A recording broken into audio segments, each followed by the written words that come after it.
नमस्कार दोस्तों, बिहार भी यूट्यूब चैनल में आपका एक बार फिर से बहुत बहुत स्वागत है।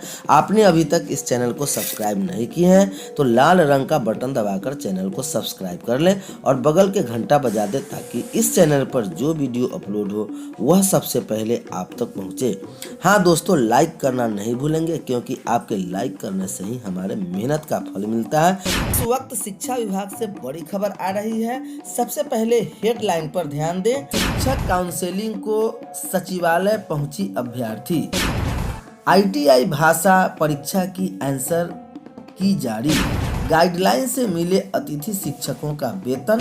निजी स्कूल एसोसिएशन का CM को धन्यवाद। सिविल सेवा परीक्षा की तैयारी के लिए निःशुल्क बैच किया गया शुरू। बीवी से मांगी जाएगी PhD व टेंट की सूची। देश में कुल PhD नामांकन में बिहार की हिस्सेदारी केवल 2%। PhD की गुणवत्ता बढ़ाने का उच्चतर शिक्षा परिषद बना रहा प्लान। नई शिक्षा नीति के तहत प्रदेश में अनुसंधान को बढ़ावा देने की शुरू हो रही कवायद।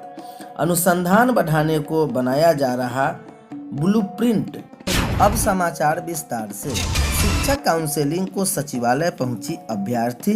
प्राइमरी नियोजन से जुड़े अभ्यर्थियों से जुड़ी महिला सदस्यों की एक टीम बुधवार को सचिवालय पहुंची। इस टीम की चिंता थी कि नियोजन क्यों रुका हुआ है, काउंसलिंग की डेट कब जारी होगी। अधिकारियों ने उन्हें अनौपचारिक तौर पर आश्वस्त किया कि नियोजन जरूर पूरा होगा।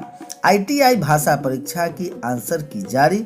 औद्योगिक प्रशिक्षण उच्च माध्यमिक स्तरीय भाषा हिंदी एवं अंग्रेजी 2020 की परीक्षा की आंसर की जारी कर दिया गया। बिहार विद्यालय परीक्षा समिति ने बुधवार को आंसर की जारी कर दी है। इस पर स्टूडेंट 10 जनवरी तक आपत्ति दर्ज करा सकते हैं। बोर्ड ने कहा है कि परीक्षा में हिंदी एवं अंग्रेजी विषय के उपयोग में लाए गए बुकलेट के सभी सीटों की आंसर की वेबसाइट पर जारी कर दी गई है। गाइडलाइन से मिले अतिथि शिक्षकों का वेतन। पटना यूनिवर्सिटी अतिथि शिक्षक संघ के कुलपति प्रोफेसर गिरीश कुमार चौधरी तथा रजिस्ट्रार कर्नल मनोज मिश्र से मुलाकात की।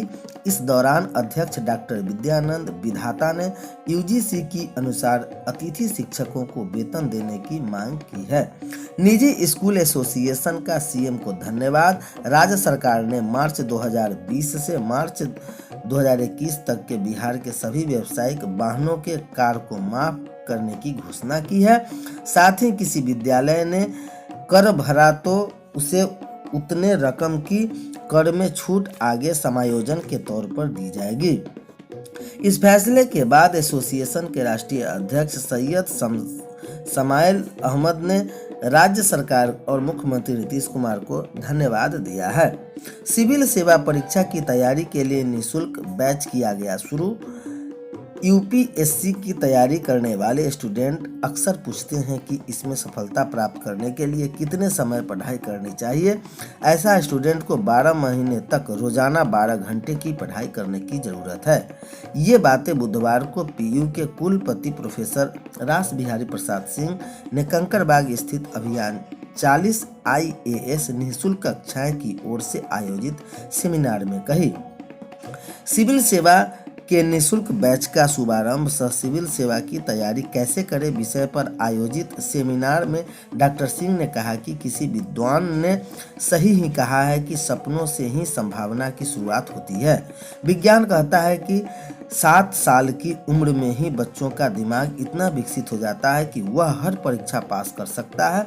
बस जरूरत होती है उसके विकास के लिए अनुकूल वातावरण की। यह अच्छी बात है कि अभियान 40 IAS यहाँ के बच्चों को एक आदर्श वातावरण उपलब्ध कराने का प्रयास किया जा रहा है। बीवी से मांगी गई PhD व पेटेंट की सूची। PhD की गुणवत्ता बढ़ाने का उच्चतर शिक्षा परिषद बना रहा प्लान। नई शिक्षा नीति के तहत प्रदेश में अनुसंधान को बढ़ावा देने की शुरुआत हो रही कवायद। प्रदेश के विश्वविद्यालयों से उनकी तरफ से कराई पीएचडी और उनसे पेटेंट की जानकारी तलब की जा रही है।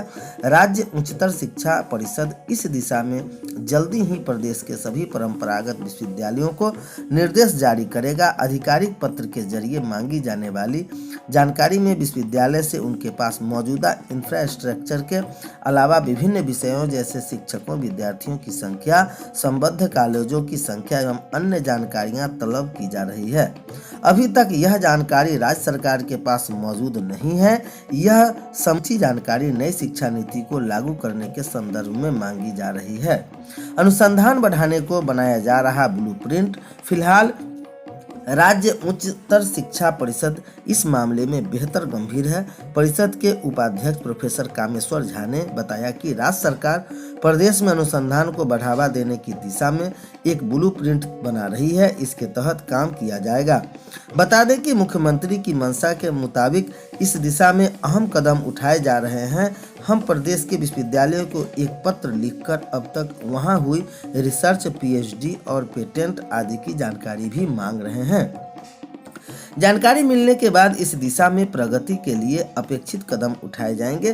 प्रोफेसर झा ने जोर दिया और कहा कि नई शिक्षा नीति के पालन की दिशा में बनाई जा रही समितियों में एक समिति अनुसंधान कार्यों को भी देखेगी।